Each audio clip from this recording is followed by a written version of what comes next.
Hello everybody, आप सभी के एक बार फिर से हेल गार्डन में स्वागत है। यह BDTH नोवेल का एपिसोड नंबर 304। अब फाइनली हनक्लेन से ऑल आउट वॉर की शुरुआत होने वाली है और हेवरी टूम से बाहर आने के बाद जियान कितना पावरफुल हो गया है, चलो उसके बारे में जानते हैं इस एपिसोड में। उससे पहले अगर आपने चैनल को सब्सक्राइब नहीं किया है तो फिर सब्सक्राइब बटन स्मैश हो जाना चाहिए। ऐसा करने से हमारी हेल्प तो होगी, साथ में आप भी आने वाले एपिसोड्स को मिस नहीं करोगे। चलो अब करते हैं पिछले एपिसोड का रिकैप। पिछले पार्ट की शुरुआत में एंसेस्टर शाओजुन उस हेवरी टूम के सोल एसेंस को एक्सट्रैक्ट करते हैं। वेल प्रोसेस बिल्कुल आसान नहीं होता क्योंकि हेवरी टूम की सोल बहुत ही खतरनाक तरीके से रेस्ट कर रही थी। शायद यही रीजन था जिसकी वजह से एंसेस्टर शाओजुन को अपनी सोल का बलिदान देना पड़ा। काफी खींचतानी के बाद एक क्रिस्टल क्लियर लाइट क्लस्टर हेवरी टूम की सोल में से बाहर आता है। अब क्योंकि सोल एसेंस के चले जाने की वजह से हेवरी टूम की सोल काफी कमजोर हो गई थी, तो फिर बचा हुआ काम एनर्जी बॉडीज कर देती है। इन्हें पहले से ही हेवरी टूम की सोल के ऊपर खुंदस थी। शाओजुन जियान को जल्दी से इस सोल एसेंस को रिफाइन करने के लिए बोलते हैं। जियान भी हेजिटेट नहीं करता, लेकिन जाने से पहले वो देखता है कि एंसेस्टर शाओजुन की बॉडी बहुत ज्यादा फेंट हो गई है, यानी कि ट्रांसपेरेंसी होती जा रही है। खैर समय की कमी होने की वजह से वो उस लाइट क्लस्टर के अंदर चला जाता है। अंदर जाके मालूम पड़ता है कि अलग ही दुनिया है। नीचे सोल एसेंस का समुंदर होता है और इसके ऊपर था जियान। वो जानता था कि शाओजुन ने इस गिफ्ट को देने के लिए कितना बड़ा सेक्रीफाइस किया है, इस वजह से वो इस अपॉर्चुनिटी को वेस्ट नहीं जाने दे सकता था। ये रिफाइनमेंट शुरू होती है। जियान अपने स्पिरिचुअल बॉडी अवतार को बाहर निकाल लेता है और इस अवतार को कवर करती है प्योरीफाइड डिवाइन लोटस फ्लेम। अब क्योंकि हेवरी टूम की सोल अलग अलग एक्सपर्ट्स की सोल फ्रेगमेंट से बनी हुई होती है, तो फिर इसमें अलग अलग इमोशंस भी होते हैं। अच्छी बात है कि प्योरीफाइड डिवाइन लोटस फ्लेम हर एक चीज को प्योरीफाई कर सकती है। कुछ इस तरीके से रिफाइनिंग प्रोसेस आगे चलती है। देखते देखते हेवरी टूम में 1 महीना हो गया था। अभी तक एंसेस्टर शाओजुन की बॉडी और भी फीकी हो चुकी होती है, लेकिन वो जियान को बीच में डिस्टर्ब नहीं करते। एक और महीना फिर से गुजरता है। अब सिचुएशन ऐसी हो गई थी कि एंसेस्टर शाओजुन बस अपनी जिद की वजह से अभी तक यहाँ पे बने हुए थे, वरना वो कब के गायब हो गए होते। लेकिन अब ये फॉर्म मेंटेन करना ही पॉसिबल नहीं होता। वो जियान से बस गुड बाय कहते ही है, तभी पूरी हेवरी टूम हिलने लगती है। अंत में जाके एक 10,000 फुट बड़ा अवतार शाओजुन की सोल बॉडी के सामने अपीयर होता है। वो अपने घुटने टेक के अपने एंसेस्टर को आखिरी विदाई देता है। इस समय बेसिकली जियान ने डी स्टेट में ब्रेक थ्रू कर लिया था और ये पूरी हेवरी टूम उसके कंट्रोल में होती है। अभी जो बाहर लोग उसका इंतजार कर रहे होते हैं वो भी काफी एंशियस हो गए थे क्योंकि हनक्लेन से एग्रीमेंट का सामने आ गया है और जियान हेवरी टूम से भी बाहर नहीं लौटा है। गुयुआन कहते हैं मैंने कई बार इसे ओपन करने की कोशिश करी, लेकिन ऐसा लगता है जैसे हेवरी टूम का कोई ओनर हो। इसके अंदर का रास्ता बंद हो चुका है। वो एक बार फिर से ट्राई करते हैं, लेकिन एक भयानक सी स्पिरिचुअल फ्लक्चुएशन गुयुआन के अटैक को डिस्ट्रॉय कर देती है। ये सभी के लिए बहुत बड़ा शॉक था। जब गुक्लेन इस दुश्मन से फाइट करने के लिए अपनी फॉर्मेशन को एक्टिवेट करता है, तभी स्पेशल टनल में से जियान बाहर आया था। इसे देख के सभी लोग स्टन्ड हो गए होते हैं। गुयुआन कहते हैं वो अटैक को ब्लॉक करने वाले तुम थे। जियान इस बात को डिनाई नहीं करता, लेकिन उसका ऐसा करना सभी के लिए किसी बॉम्ब की तरह होता है। अब आगे क्या होगा चलो हम जानते हैं इस एपिसोड में। जिन लोगों ने पिछले एपिसोड को एंड तक देखा होगा वो समझ गए होंगे कि मैं किसकी बात कर रहा हूँ। सभी की स्टन्ड आंखें देखती हैं उस नौजवान को जो कि स्पेशल टनल में से बाहर आया है। भले ही गुयुआन चाहे कितने भी काम रहते हो, इस समय उनके चेहरे पे भी डिसबिलीफ भरा होता है। हालांकि डी स्टेट की सोल एक ट्रू एलीट दूधी जितनी शॉकिंग नहीं होती, लेकिन आखिरकार डी स्टेट की सोल दूधी से रिलेटेड होती है। हमें समझना चाहिए कि यांजिन और लेंग जैसे एक्सपर्ट भी जो कि 8-7 में पहुंच गए हैं, वो भी अपनी सोल को डी स्टेट में एडवांस नहीं कर पाए। और गुयुआन को अच्छे से याद था कि 1 महीने पहले जियान की सोल परफेक्ट हेवरी स्टेट में ही थी। सिर्फ 15 दिन। आखिर इस आधे महीने के समय में क्या हो सकता है? अगर कोई ढंग से ट्रेनिंग में बैठ जाए तो ये आधे महीने का समय एकदम पलक झपकते निकल जाएगा। वहीं पे इस 15 दिन के समय में जियान की स्पिरिचुअल स्ट्रेंथ एकदम खतरनाक तरीके से ट्रांसफॉर्म हुई है। अपने आसपास ऐसी शांति को देख के जियान जो कि स्पेशल टनल से बाहर आया था वो अपने सिर को हिलाता है। हालांकि बाहरी दुनिया में बस आधा महीना निकला है, उसे हेवरी टूम में गए हुए 2 साल हो चुके हैं। इस वजह से बाकियों के चेहरों के सरप्राइज को देख के जियान कुछ का सरप्राइज महसूस नहीं करता। उसके लिए इमेजिन करना डिफिकल्ट नहीं होता कि 2 साल की ट्रेनिंग और हेवरी टूम की सोल की उस भयानक सोल एसेंस की वजह से वो ऐसे स्टेज पे पहुंच जाएगा। यांजिन ने अपने सूखे होठों को गीला करते हुए अपने आप को पूछने से रोक नहीं पाते कि आखिर तुमने ऐसा कैसे किया। हालांकि ट्रेनिंग के समय उनका फोकस सोल नहीं होती, लेकिन उन्हें ट्रेन करते हुए बहुत समय हो चुका है, तभी उनकी सोल अभी तक परफेक्ट हेवरी स्टेट में टिकी हुई है। ये डी स्टेट की सोल उनके लिए भी बहुत दूर की बात है। बिना डिटेल में जाते हुए जियान बोलता है ये तोहफा मुझे एंसेस्टर शाओजुन ने दिया है। ये सुन के यांजिन और लेंग एकदम चौंक जाते हैं। वो अंत में जाके चाहे कितनी भी कड़वाहट महसूस कर रहे हो, वो अपने सिर को हिला सकते थे। उनकी इस इंसान के लिए एडमिरेशन एकदम पीक पे पहुंच चुकी थी। वो इंसान दुखी कॉन्टिनेंट का सबसे पीक एक्सपर्ट कहलाने का वर्दी था। भले उसे मरे हुए इतने साल हो चुके हो, लेकिन तब भी इसके पास ऐसी टेरिफाइंग एबिलिटीज हैं। अभी गुयुआन भी खुद को ग्रेजुअली काम कर लेते हैं। वो जियान के पीछे के स्पेस को देखते हुए बोलते हैं क्या तुम्हें शाओजुन को रिवाइव करने का मेथड मिला? ये सुन के जियान कुछ समय तक शांत रहा था, फिर वो अपने सिर को हिलाते हुए बोलता है एंसेस्टर का सोल फ्रैगमेंट हेवरी टूम से वैनिश हो चुका है। ये सुन के गुयुआन भी चौंक जाते हैं। वो भी जियान की तरफ बस साय कर सकते थे, हालांकि उन्हें पता नहीं होता कि हेवरी टूम के अंदर क्या हुआ है। बट जियान की सोल पावर का इस तरीके से बढ़ना डेफिनेटली शाओजुआन की सोल के गायब होने से रिलेटेड है। इसके बारे में सोच के उनका एक्सप्रेशन थोड़ा कॉम्प्लिकेटेड हो जाता है। उनके और शाओजुआन के बीच की रिलेशनशिप कॉम्पिटिशन और फ्रेंडशिप से बनी थी। वो जानते थे कि अगर शाओजुआन शाओ क्लैन के क्लैन हेड नहीं होते तो फिर वो दोनों एकदम बेस्ट फ्रेंड्स होते। अफसोस की बात है कि स्टेटस इन दोनों को थोड़ा दूर रखता है। दोनों की दिलों में अपने अपने क्लैन सबसे टॉप पे आते थे। गुयुआन अपनी फिंगर्स को क्रॉस करते हैं। वो कहते हैं कल वो दिन है जब हन क्लैन की वो डेडलाइन खत्म हो रही है। वो देखते हैं जियान की तरफ। गुयुआन कहते हैं तुम क्या करना चाहते हो। ये सुन के जियान अपने सिर को हिला सकता था। वो कहता है मैं क्या कर सकता हूँ, मेरे पिता के लिए मेरे पास अब कोई और विकल्प नहीं बचा। वो भी थोड़ा सा हेल्पलेस था। रिगार्डलेस चाहे कुछ भी हो जाए उसे अपने फादर को रेस्क्यू करना होगा। आखिर ये प्रॉमिस उसने अपने दोनों भाइयों को दिया है। ऐसे शब्दों को सुन के येंजिन और लेयिंग एक दूसरे की आंखों में देखते हैं।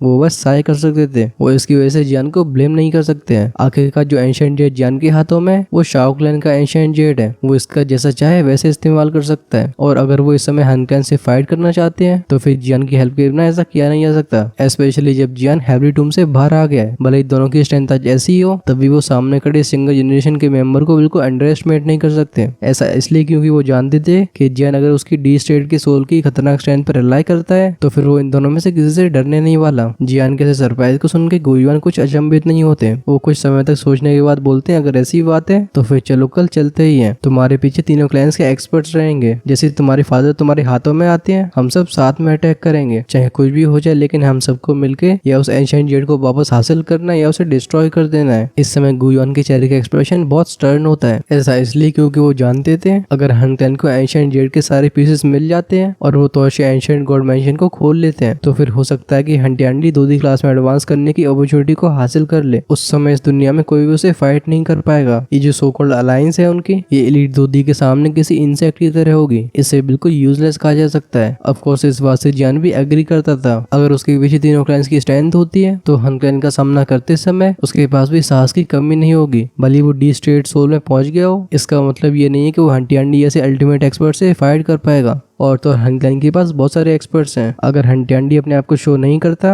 तब भी नाइटी डिवावरिंग फ्लेम और हन क्लैन के चारों डीमन सेंट्स ही जियान को हेडेक देने के लिए काफी है। गुरडाओ कहते हैं इस समय के दौरान हमने इस खबर को स्काई मैच अलायंस तक पहुंचा दिया है। जब हम कल स्काई बरेल माउंटेन रेंज में पहुंचेंगे तब अलायंस के एक्सपर्ट भी वहाँ पे पहुंच चुके होंगे। इस तरीके से जब हमारी चारों पार्टीज इकट्ठी होंगी हमें हन क्लैन से बिल्कुल डरने की जरूरत नहीं होगी। ये सुन के जियान फिर से नोट करता है। इस समय स्काई मैच अलायंस अपनी स्ट्रेंथ को रिवील करने लगी है। उसमें सिर्फ पिल टावर के एंसेस्टर नहीं है बल्कि शाओ चैन भी है। और हम जियान को तो कैसे ही भूल सकते हैं जो कि डी स्टेट सोल में पैर रख चुका है। अगर स्ट्रेंथ की बात करिए तो अभी की स्काई मैच अलायंस येन या फिर ली क्लैन से बिल्कुल इंफीरियर नहीं है। गुडाओ कहते हैं जब तुम हेवरी टूम के अंदर थे तब हम येन, ली और गू क्लैन के बीच में एक स्पेशल टनल को बना चुके हैं। अगर तीनों रियल्म्स के अंदर कोई भी अनएक्सपेक्टेड सीन क्रिएट होता है तो हमें उसकी खबर तुरंत मिलेगी। अभी तीनों क्लैंस एकदम हाई अलर्ट मोड में एंटर कर चुके हैं। जो एल्डर्स रिट्रीट में गए हुए थे उन्हें भी वापस बुला लिया गया है। जैसे एक और ऑर्डर दिया जाता है ये साथ में इकट्ठे हो जाएंगे। याओ, लिंग और शी क्लैन की जैसी हालत हुई है, इसने सभी को एक खतरनाक वार्निंग दे दी है। इस वजह से जो इस बार तीनों क्लैंस के बीच में स्पेशल टनल बनी है उसे गुयुआन ने पर्सनली बनाया है। इस दुनिया में शायद अब कोई ऐसा मौजूद नहीं है जो उन्हें अलर्ट करे बिना स्पेशल टनल को तोड़ दे। हंटियांडी वैसा नहीं कर सकता है। ऑफ कोर्स ये बात तब तक की है जब तक वो 2D क्लास में नहीं पहुंचता। गुयुआन कहते हैं कि तुम सक्सेसफुली अपनी रिट्रीट से बाहर आ चुके हो तो हम बेसिकली पूरे तैयार हैं, हमें बस कल का इंतजार करना है। गुयुआन के इन शब्दों को सुन के सभी के चेहरे ग्रेव हो गए थे। सभी जानते थे कि कल आखिर कैसी दिल दहला देने वाली बैटल होने वाली है। इस युद्ध का दायरा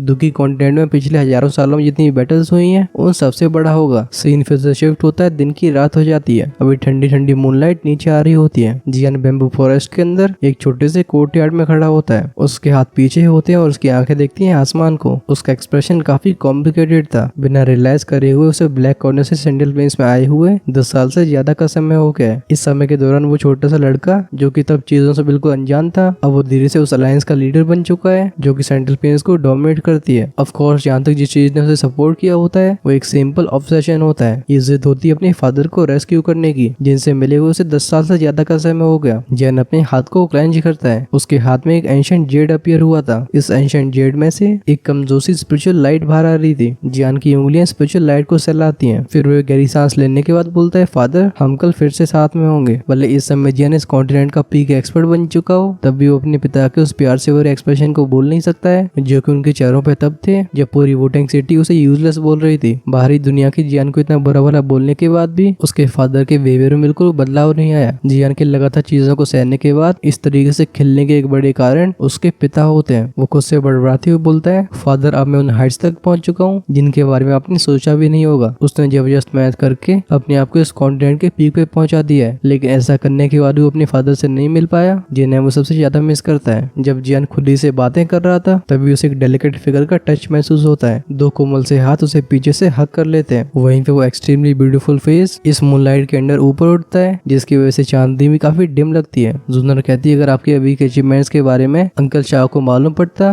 तो वो सच में बहुत खुश होते हैं। जियान तुरंत ही पीछे मुड़ के जुन्नर के हाथ को पकड़ता है। एक पल के बाद वो अपने दिल की भावनाओं को दिल में ही दबा लेता है। वो सामने खड़ी इस ब्यूटी को पकड़ के अपने गले लगाता है। जियान कहता है, अपने बचपन में मैंने एक बार फादर से बोला था कि मैं जुन्नर को अपनी वाइफ बनाना चाहता हूँ। तब उन्होंने मुझे डांटते हुए बोला कि मुझे इस तरीके से दिन में सपने नहीं देखने चाहिए, लेकिन मैं उनकी आंखों में देख पा रहा था कि वो तुम्हारे ऊपर बहुत खुश हैं। अपने फादर को रेस्क्यू करने के बाद हम उनके सामने अपनी वेडिंग को रखेंगे। ये सुन के जुन्नर अपने चेहरे को जियान के सीने से चिपका लेती है। ऐसे शब्दों को सुन के उसका चेहरा एम्बेरसमेंट से भर जाता है, लेकिन उसकी जो प्रिटी आंखें थी उनसे कुछ ही छिप नहीं रही थी। वो एकदम ओबीडिएंट तरीके से नोट करती है। इस डेलिकेट और ब्यूटीफुल चेहरे को देख के अभी जियान के अंदर की भी ठड़क बढ़ने लगी थी। वो एक स्माइल के साथ अपने हाथ को आगे बढ़ा के जुन्नर की कमर को पकड़ लेता है। फिर जुन्नर की एम्बेरस्ड आंखों के सामने अपने होठों को उसके होठों में प्रेस कर दिया था। डैम जेलसी, तुम लोग थोड़ा रुको, मैं एक बार अपने सिर को दीवार में मार के आता हूँ। हाँ, अब चलो आगे कंटिन्यू करते हैं। जियान के हाथ के एक इशारे पे तुरंत ही कमरे का दरवाजा खुल जाता है। इन दोनों की बॉडीज एक बार फ्लैश होती है और बैंग साउंड के साथ वो दरवाजा बंद भी हो गया था। फिर क्या ये पूरी रात एकदम प्यार से भर जाती है। जब अगले दिन की सूर्य की पहली किरण नीचे आती है, गूगल में चारों तरफ से रशिंग विंड साउंड सुनाई देते हैं। इस समय क्लैन को पावरफुल औरों ने कवर करके रखा था क्योंकि समय आ गया बिग वॉर का। सीन दिखाया जाता है उस बेम्बू हाउस का।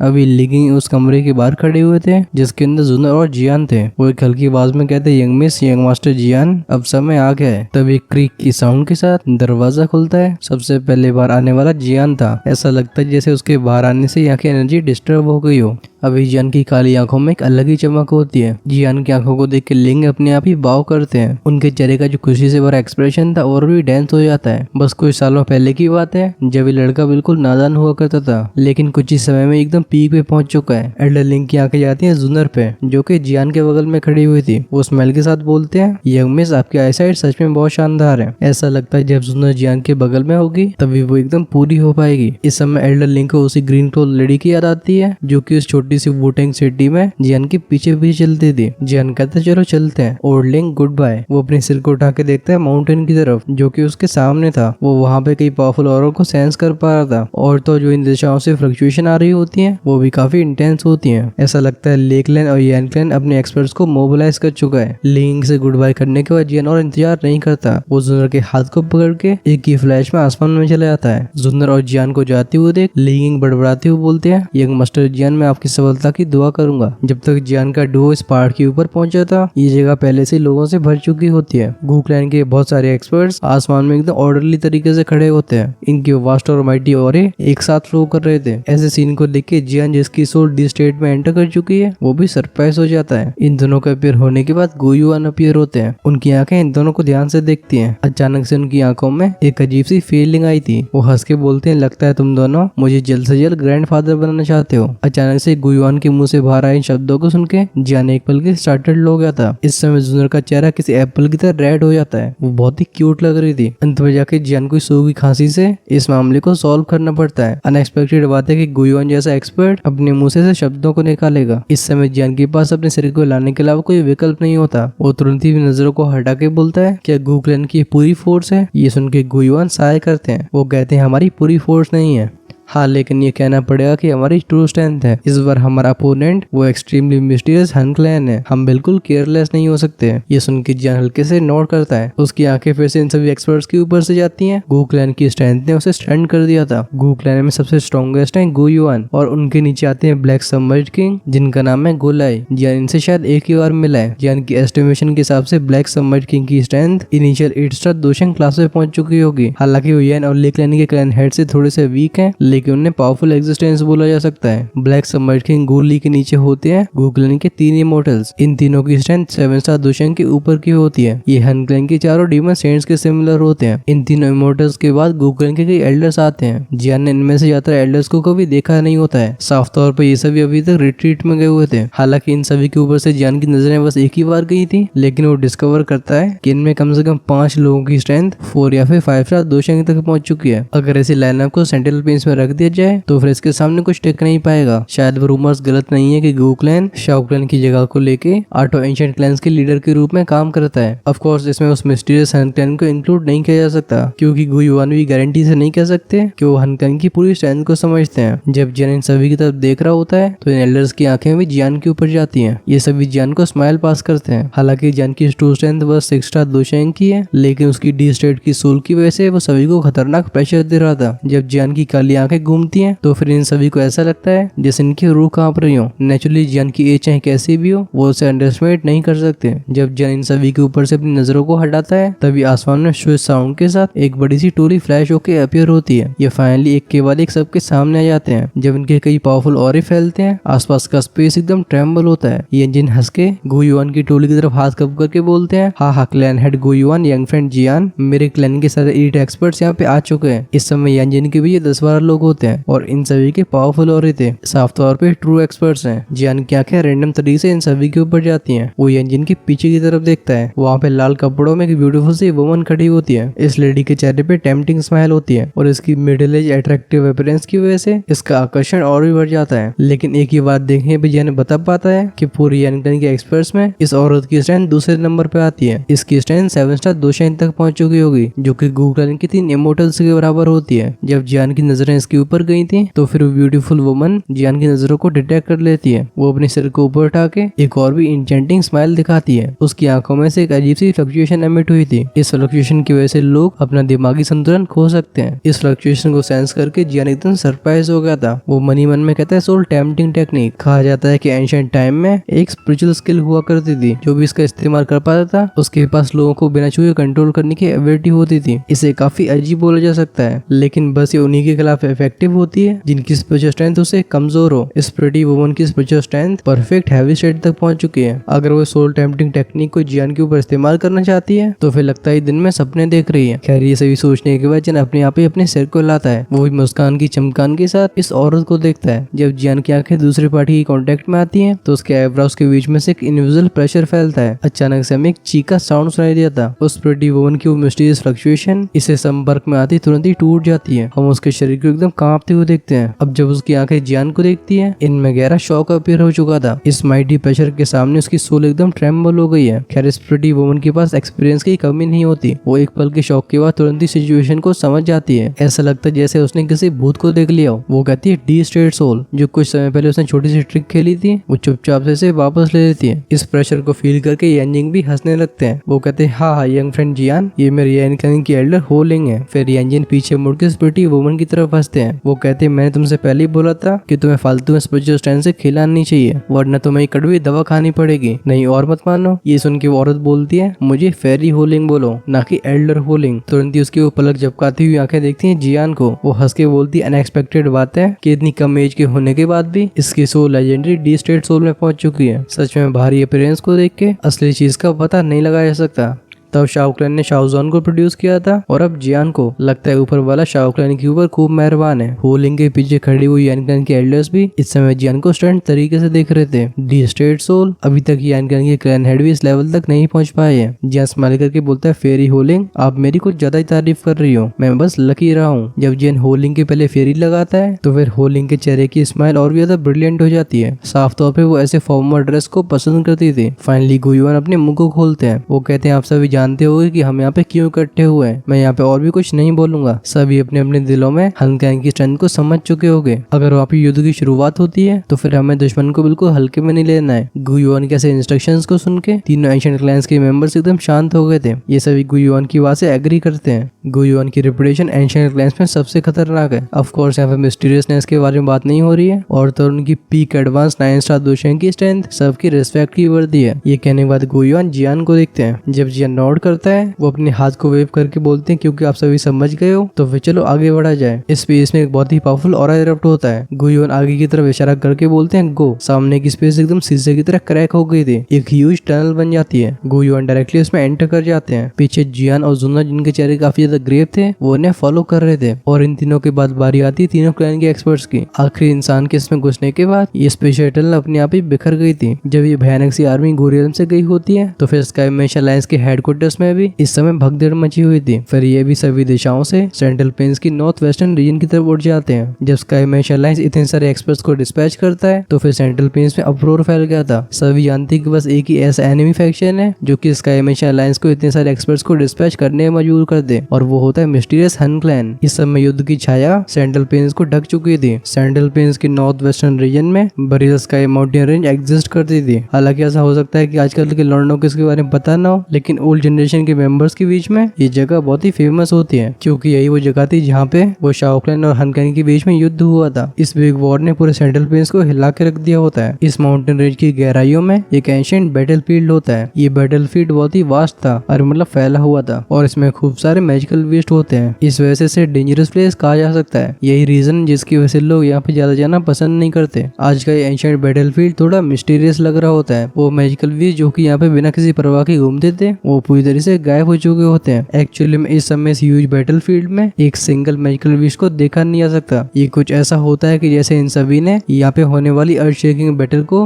पहले से ही डिटेक्ट कर लिया हो। इस बरेल माउंटेन रेंज में कुछ और समय तक शांति रहती है, तब स्विश की आवाजों के साथ तेज तेज हवाएं चलने लगती हैं। दूर से एक बड़ा सा ग्रुप अपीयर होते हुए दिखाई देता है। ये कुछ ही फ्लैशेस में इस एंशिएंट बैटलफील्ड के ऊपर अपीयर हो गए थे। गुयुआन अपने पैरों को जमीन पर रखने के बाद बोलते हैं तो हम फाइनली यहाँ पे पहुंच गए। उनकी आंखें देखती हैं इस युद्ध के मैदान को जो कि एकदम बंजर था। इस समय उनकी आंखें काफी कॉम्प्लिकेटेड होती हैं। यही वो जगह होती है जहाँ पे हन और शाओ क्लैन ने पहले फाइट करी थी। अनएक्सपेक्टेड बात है कि हजारों सालों के बाद हन क्लैन से ही दोबारा युद्ध होगा। जैसे ही सभी यहाँ पे लैंड करते हैं एक्सपर्ट्स चारों तरफ फैलने लगे थे। इन सभी के लड़ने से भरी आंखें पूरे माउंटेन रेंज को स्कैन करती हैं। वो हन क्लैन के ट्रैप्स के बारे में सर्च कर रहे थे। ये इंजन अपने कदमों को आगे लेते हैं। वो इस डेसोलेट एंशिएंट बैटल ग्राउंड को देख के बोलते हैं लगता है हन क्लैन यहाँ पे पहुंचा नहीं है। ये सुन के गुयुआन भी हल्के से नोट करते हैं। अगर यहाँ के मैजिकल बीस्ट को छोड़ दिया जाए जो कि उनके प्रेशर की वजह से कांप रहे हैं तो फिर यहाँ पे हन क्लैन के एक्सपर्ट्स के बिल्कुल और ही मौजूद नहीं होते। नॉर्दर्न स्काई को देखते हुए जिन अचानक से बोलता है लगता है स्काई मेश अलायंस के एक्सपर्ट्स यहाँ पे पहुंच गए हैं। सामने के स्पॉट पे कुछ रिपल्स बन रही होती हैं। जैसे जियान के मुंह से शब्द बाहर आए थे सभी का ध्यान स्पॉट की तरफ जाता है, लेकिन उन्हें कोई दिखाई नहीं देता। बट इस मोमेंट में जियान के शब्दों पे किसी की भी शक करने की हिम्मत नहीं होती। अगर गुयुआन को छोड़ दिया जाए तो फिर स्पिरिचुअल स्ट्रेंथ के मामले में यहाँ पे जियान से कोई कंपेयर नहीं कर सकता है। इन सभी को अपनी आंखों को फोकस करे हुए बस कुछ ही समय हुआ था तभी नॉर्थ के आसमान से कई तेज हवाओं की आवाजें सुनाई देती हैं। फिर कई ह्यूमन फिगर्स दिखाई दिए थे। अगर इनके नंबर्स की बात करिए तो फिर तीनों एशियन क्लैंस के यहाँ पे जितने एक्सपर्ट्स मौजूद हैं स्काई मेश अलायंस के एक्सपर्ट्स उनसे कम नहीं होते। ऐसी फाइटिंग लाइनअप को देख के ये इंजन और लेइंग के चेहरों पर भी सरप्राइज फ्लैश होता है। वो कहते हैं लगता है इस बार स्काई मेश अलायंस पूरी स्ट्रेंथ का इस्तेमाल कर रहा है। भले इलीट एक्सपर्ट्स के मामलों में स्काई मेश अलायंस येन और ले क्लैन से थोड़ी सी इन्फीरियर हो, लेकिन इनके नंबर ऑफ एक्सपर्ट्स एकदम टेरिफाइंग लेवल पहुंच चुके हैं। सभी की आंखों के सामने चारों तरफ से इस माउंटेन रेंज को काली छाया ढक लेती है। सबसे आगे चलने वाले नेचुरली याला होते हैं। वो कहते हैं हाँ लगता है हमें यहाँ पे पहुंचने में देरी नहीं हुई। याला के पीछे होती है काइलिन, लिटिल फी डॉक्टर और शाओ चैन, और बाकी लोग इनके पीछे थे। इस बार यालो के साथ पिल टावर के एंसेस्टर और ओल्ड मैन शेनोंग भी यहाँ पे आए थे। लगता है एल्केमी वर्ल्ड के इन दोनों ओल्ड डीमंस को मनाने में यालो ने कोई कसर नहीं छोड़ी। इतनी बड़ी सेना के इकट्ठे हो जाने के बाद दोनों ही पार्टीज के बीच में बातचीत शुरू हो जाती है। पिल टावर के एंसेस्टर ओल्ड मैन शेनोंग दोनों की तीनों एंशिएंट क्लैन से काफी जान पहचान होती है। अब क्योंकि इतने सालों बाद ये सभी मिल रहे हैं तो फिर बातचीत करना काफी नॉर्मल था। वहीं पे शाओ चैन तीनों क्लैंस के एक्सपर्ट्स को एक बार देखने के बाद अपनी नजरों को जियान के ऊपर ले जाते हैं। जियान को देख के उनके चेहरे पे एक स्माइल रिवील होती है। वो कहते हैं क्या तुम ठीक हो? अपने इस एंसेस्टर को देख के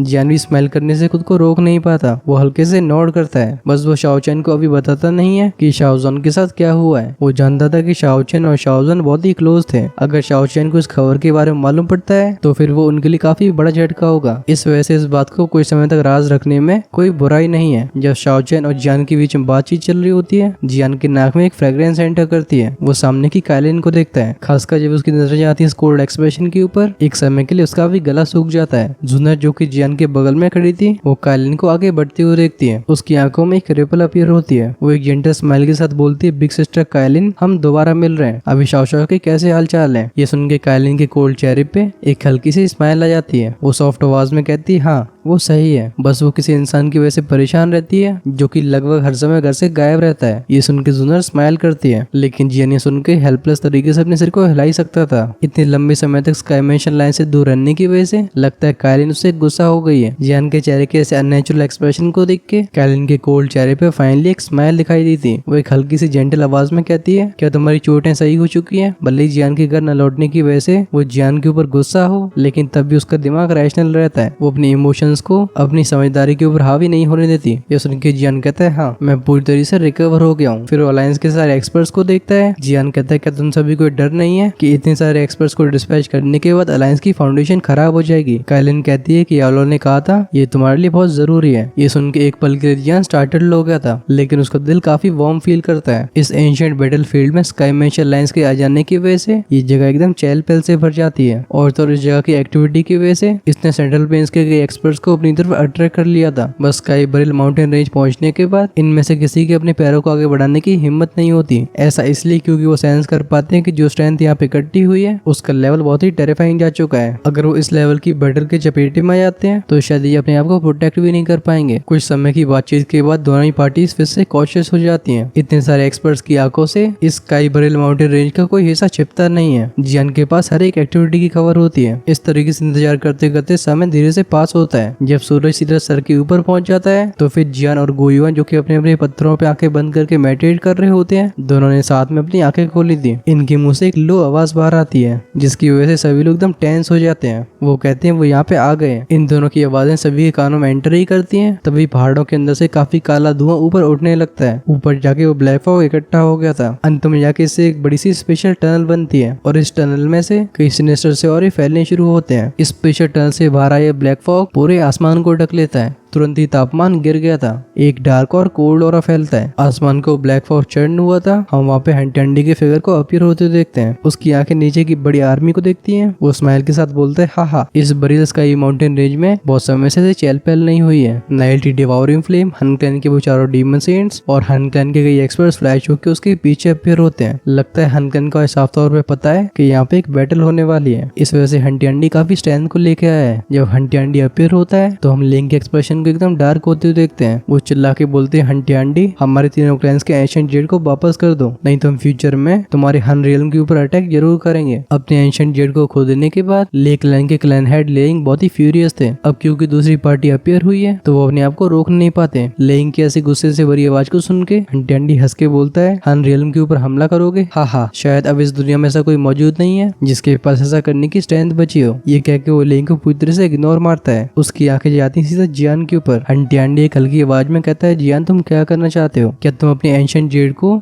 उस इंसान के बदले में एक्सचेंज करना चाहोगे या फिर तुम्हारा भी डकैती डालने का रहता है? हंटी के ऊपर से जियान की आंखें बिल्कुल शिफ्ट नहीं होती। वो कहते हैं मैं अपने फादर से मिलना चाहता हूँ। जियान की इस बात को सुन के हंटी अपने हाथ को वेव करता है। उसके बगल का स्पेस एकदम फ्लक्चुएट हुआ था। तुरंत ही सभी को कई चेन्स की आवाजें सुनाई देती हैं। फिर एक पिंजड़ा जो कि पूरी तरह से काले धुएं से बना था वो आसमान में अपीयर हुआ था। इसके अंदर एक एल्डरली फिगर बैठा होता है और जहरीले सांपों की तरह कई चेन्स ने इसे जकड़ के रखा था। जैसे पिंजड़े के अंदर के इंसान को जियान देखता है हम उसकी बॉडी को ट्रैम्बल होते देख सकते हैं। हालांकि काफी धुंधला लग रहा था, लेकिन जियान की रगों में जो खून बह रहा है वो जियान को बता रहा होता है कि उसके फादर शाओजान है। 10 साल का समय क्या निकला, वो शाओ क्लैन का क्लैन हेड आज सफेद बालों वाला बुड्ढा बन चुका है। उसका वो मजबूत शरीर आज हड्डियों का ढांचा रह गया था। जियान का शरीर लगातार कांप रहा होता है। उसकी आंखें देखती हैं उन हैवी मेटल चेन्स को जिन्होंने उस एल्डरली फिगर को जकड़ के रखा है। उसके दिल का किलिंग इंटेंट राइज होने लगा था। वो अपनी फिस्ट को इतनी खतरनाक तरीके से क्लेंच करता है कि उसके नाखून उसकी हथेली में कट जाते हैं। उसकी उंगलियों से खून की बूंदें नीचे गिरने लगी थी। जियान की वो ब्लड रेड आंखें देखती हैं हंटी को। उसकी आवाज एकदम होर्स थी। वो कहता है हंटी अगर मुझे मौका मिलता है तो मैं तेरे हंटी को इस दुनिया से मिटा दूंगा। एट द सेम टाइम जियान को सेंटर बनाते हुए एक बहुत ही अल्टीमेट लेवल की फाइटिंग स्पिरिचुअल फ्लक्चुएशन फैलती है। आसमान में तुरंत ही डार्क क्लाउड्स इकट्ठे हो गए थे। सभी के कानों में थंडर्स की आवाजें जाने लगती हैं। हन क्लैन के वो एक्सपर्ट्स जो कि जियान को भी तक डिस्टेंस से देख रहे होते हैं। ऐसी भयानक सी स्पिरिचुअल फ्लक्चुएशन को सेंस करने के बाद इन सभी के चेहरे वहीं पे स्टिफ हो जाते हैं। इस समय हंटी का एक्सप्रेशन प्लान भी चेंज हो गया था। साफ तौर पे उसने एक्सपेक्ट नहीं किया होता कि बस आधे महीने के समय में जियान की स्ट्रेंथ यहाँ तक पहुंच जाएगी। वो कहता है डी स्ट्रेट सोल। हंटी हंडी एक लो और डीप आवाज में बोलता है, व्हाट अ ग्रेट जियान। इस आवाज में एक मर्डरस इंटेंट मिला हुआ था। इस समय जियान फाइनली वहां तक पहुंच चुका है कि वो उसके सामने भी खतरा बन गया है। हंटी हंडी के ऐसे शब्दों को सुन के वो फिगर जो कि उन मेटल चेन से बंधा हुआ था, उसकी बॉडी एकदम ट्रेम्बल हो जाती है। वो धीरे से अपने सिर को उठाता है। उसकी वो बंद हो रही आंखें खोलने की कोशिश करती हैं। फाइनली वो जाके रुकी थी उस यंग मैन के ऊपर जो कि थोड़ी सी दूरी पे हवा में फ्लोट कर रहा है। ऐसा लगता है जैसे उस फिगर के लिए सब कुछ रुक गया हो। उसकी आंखें आंसुओं को रोक नहीं पाती। वो एक इनकम्पेरेबल सैडनेस से भरी होश आवाज में बोलते हैं,